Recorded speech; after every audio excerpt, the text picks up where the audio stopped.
Oh, geez. Hold on. I got schmutz in my pants here. Oh, no, not Should be some sort of ketchup or something. That will never do. That would look really shabby.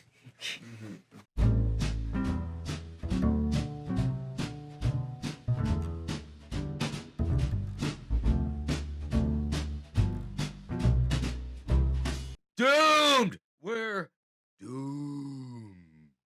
Yes, my name is Vermin Love Supreme. Okay. And how old are you? That's a very good question.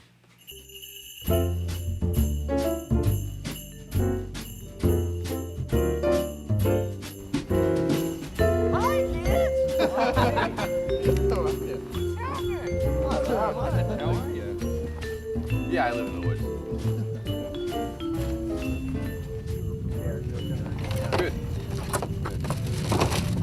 One of my first overt political acts and maybe propaganda efforts was in response to a 1979 incident when the entire front line of the Gloucester High School hockey team was caught with speed. They were using speed during their games, and that made big news at the time in the newspaper, and they decided that there was a big drug problem and that big drug problem needed to be addressed. And one of the ways that they did so was to set up a police presence across the canal with binoculars. A couple days went by and the kids weren't really figuring out what was going on, so I made this little flyer, a little poster, "Big Pig is watching you." It was a political cartoon, if you will. When the cops came to arrest the kids that day for smoking the weed, people went out and posted this plaque all over their vehicle, and the kid who got busted had it in his wallet and shit, and everybody sort of knew that I had done it, but they couldn't prove it, and so it was like that. I think that was my first political overt act. When you've got all these different mediums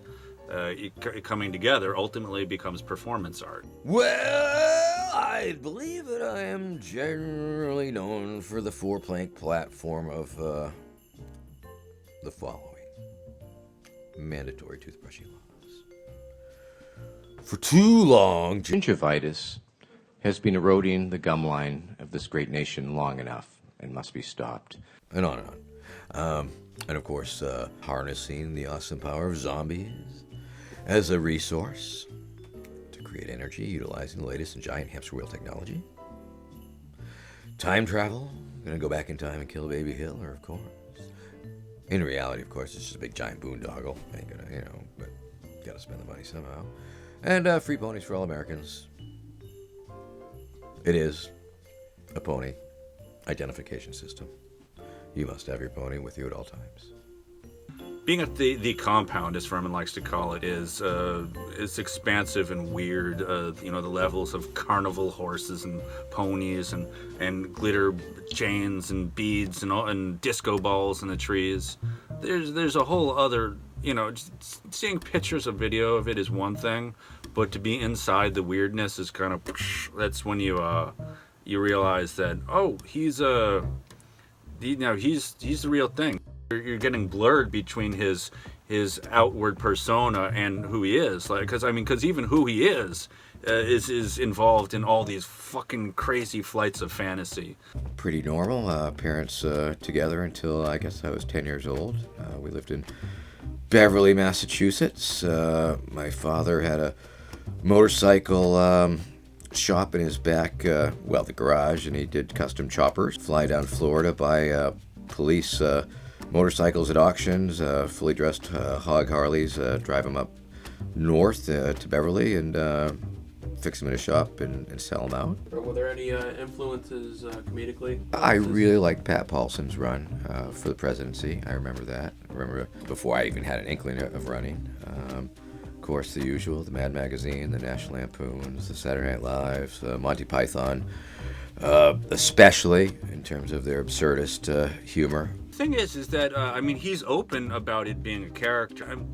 Obviously a lot of people come to him through the meme machine on the internet, and so they don't necessarily know, but any of us that are out on the campaign trail and, have spent, hundreds of events with him, he's not hiding that.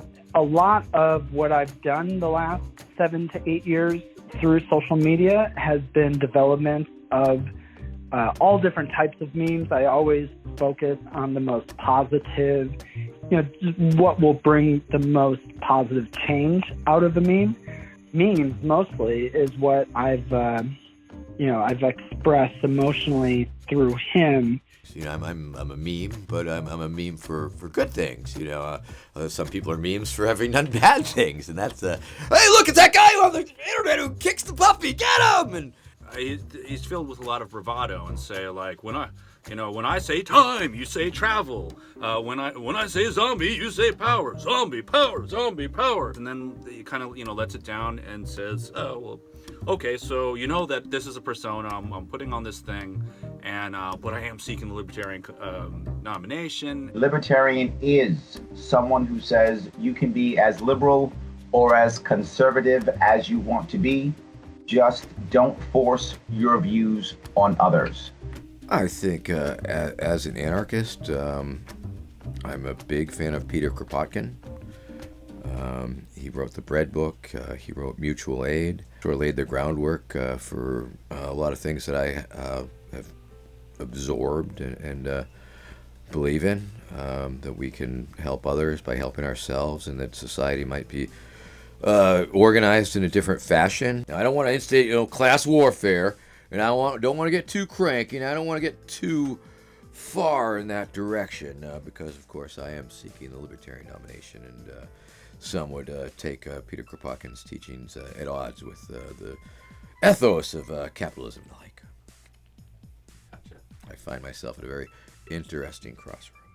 And that is, for me, a pretty amazing leap and bound. It's a totally new experience. Essentially, it's really the first real campaign that I've run in a way that the first real political campaign. Up until this point, it has been all about the lulz. It's been for fun. There's been no stakes, if you will. Well, I mean, obviously, it's out on the fringes of ideas or society or politics. If you're not in the mainstream, I guess if you're not making gobs and gobs of money, if you're not the millionaires, if you're not the people with the steady pipeline plugged into the various industries and groups and people seeking favors, I guess it's a betting game. Just because something is hard doesn't mean it's impossible. It means it's hard. Anything you achieved that had any real value was hard or didn't have value. So of course it's hard. Absolutely. I ran for governor of New York State. That was really hard. Two-party system is completely locked down the state.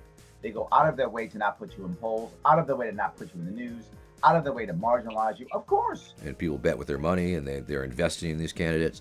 And of course, a lot of the corporations are betting, and they're hedging their bets. They're giving lots of money to all the candidates or various candidates, or the best or the most likely candidate in their opinion. Maybe a problem with politics that the buy-in, that the ante is so steep to get any sort of traction to do it for real. I don't think that voting third party is a problem whatsoever. It's the solution. Someone like Vermin taking the nomination for Libertarians could be, that would be a much better outcome than Donald Trump or Bernie Sanders or any of those people being in power. Since I know him as a real person, he's smarter, and I think, would make better decisions for the people of the country. Right now, there is a left and right paradigm that's getting deeper and deeper and deeper. Right now, if you're in the left, you're not going, leave me alone. You're going, you must embrace my view. If you're on the right, you're not saying, leave me alone. You're saying, you must embrace my view. But as I mentioned earlier, Libertarian Party doesn't say that. It says, be who you want to be. Just leave me alone. My understanding of anarchism from the left and the Libertarian Party, there is a merge. They are against war. Well, I'm against war.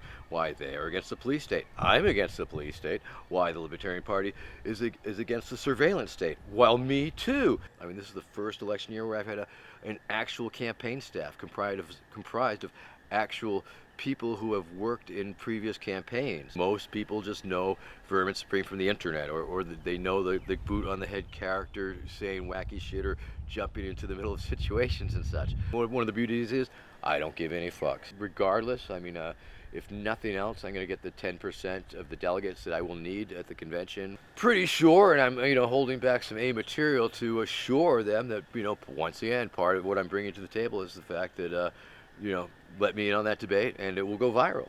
If, for some reason, I do receive the nomination, can I count on your support? And so far, it's been yes. Yes and yes. It's not a prank, because those are also concerns. Oh, what's Vermin Supreme going to do? He's going to come into our party and fuck it all up and shit. And, that's a valid concern. Some satire and stuff. And already I'm campaigning on a level that just hadn't bothered with, hadn't engaged with the process on that level. But now I am, and now Vermin's got a posse, and look out. All right, see you on the campaign trail. Gonna rock it. Woo!